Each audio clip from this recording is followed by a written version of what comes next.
नमस्कार। आज हम रत्नों की आकर्षक दुनिया पर एक गहरी नजर डालने वाले हैं। बिल्कुल। हमारे पास international journal for multidisciplinary research का एक शोध पत्र है जो इन कीमती पत्थरों और मानव शरीर पर उनके प्रभावों की पड़ताल करता है। हाँ। हमारा मिशन ये समझना है कि सदियों पुरानी मान्यताएं जैसे कि रत्न भाग्य बदलते हैं और आधुनिक विज्ञान ये कहाँ आकर मिलते हैं। और ये सवाल ही इस विषय को इतना दिलचस्प बना देता है। सही बात है। क्या ये सब सिर्फ विश्वास का खेल है या इसके पीछे कोई ठोस वजह भी है? बिल्कुल, यही सवाल है। सदियों से ये पत्थर सिर्फ गहने नहीं रहे हैं। नहीं, बिल्कुल नहीं। इन्हें खुशी, सेहत और किस्मत से जोड़ा गया है।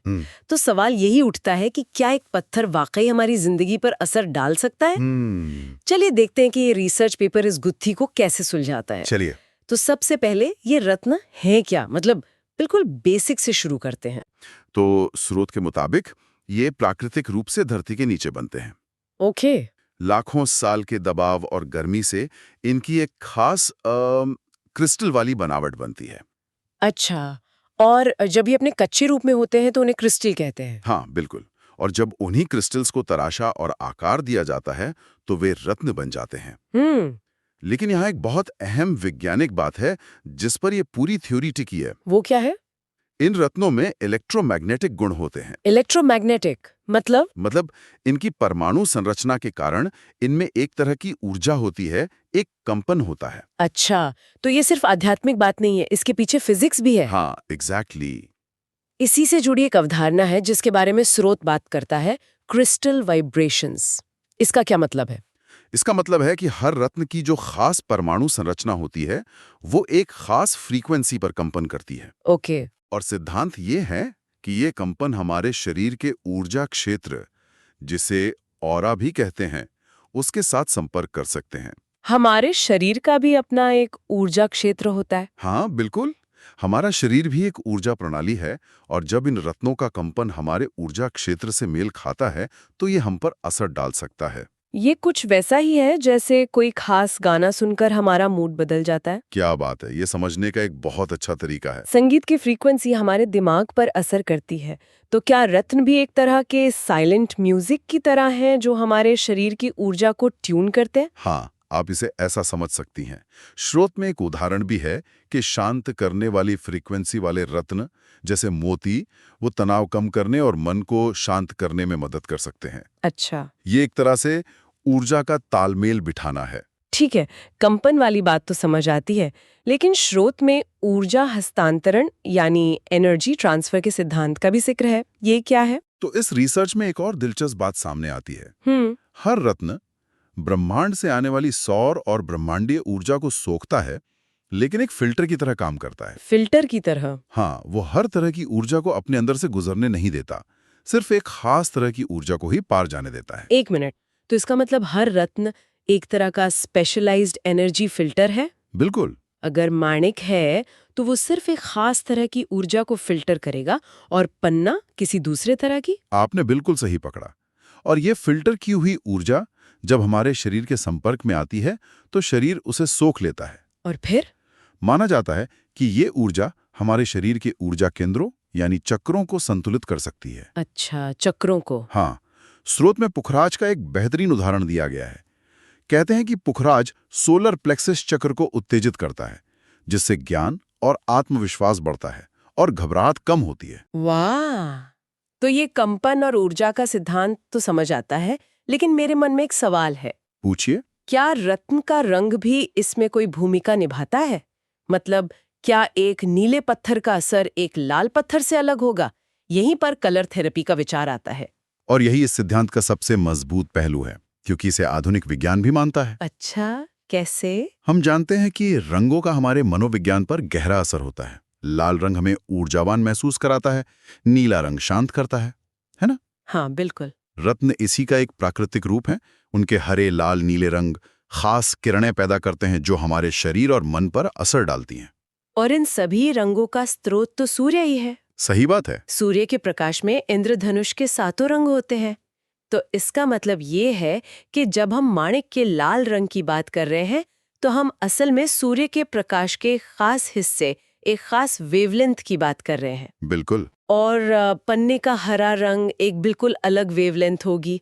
ये तो विज्ञान और ज्योतिष को जोड़ने का एक बहुत ठोस तरीका लगता है। हाँ, और इसी आधार पर ग्रहों और रत्नों के बीच का संबंध स्थापित किया गया है। अच्छा, ग्रहों से संबंध? हाँ, ज्योतिष और कई प्राचीन परंपराओं में माना जाता है कि हर ग्रह की ऊर्जा एक खास रंग के जरिए हम तक पहुंचती है और 9 ग्रहों के इन्हीं रंगों के आधार पर उनके रत्न तय किए गए हैं। जिन्हें हम नवरत्न कहते हैं? हाँ, जिन्हें हम नवरत्न कहते हैं। तो ये काम कैसे करता है?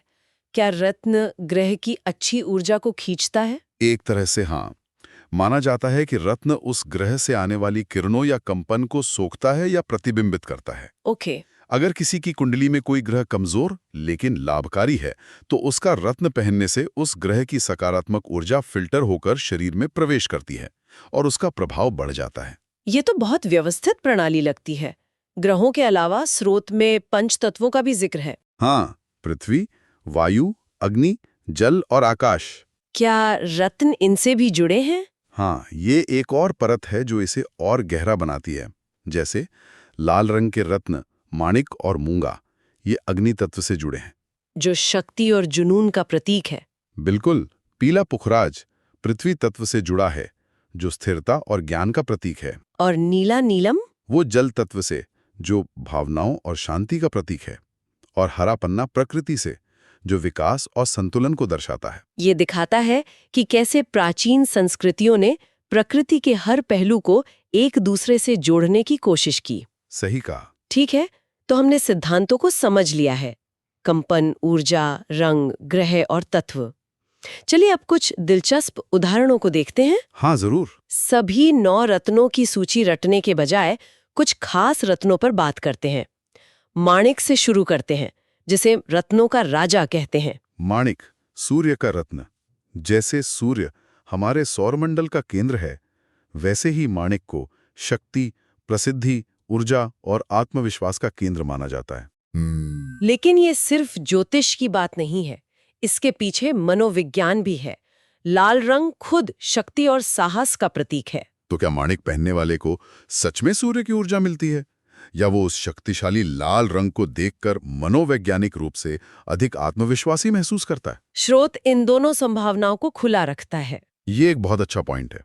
और इसके ठीक विपरीत है चंद्रमा का रत्न, मोती। हाँ, एक तरफ है माणिक, जो सूर्य की तरह बाहरी दुनिया में प्रसिद्धि और शक्ति से जुड़ा है, और दूसरी तरफ है मोती। हाँ, जो चंद्रमा की तरह मन की शांति, भावनाओं और आंतरिक दुनिया से जुड़ा है। ये स्वभाव को शांत करने और भावनात्मक संतुलन बनाने में मदद करता है। तो ये प्रणाली बाहरी और आंतरिक ऊर्जाओं में संतुलन बनाने की कोशिश करती है। बिल्कुल। अब बात करते हैं एक ऐसे रत्न की जिसके बारे में बहुत कुछ सुनने को मिलता है और कुछ चेतावनियां भी। नीलम। हाँ, नीलम, शनि ग्रह का रत्न।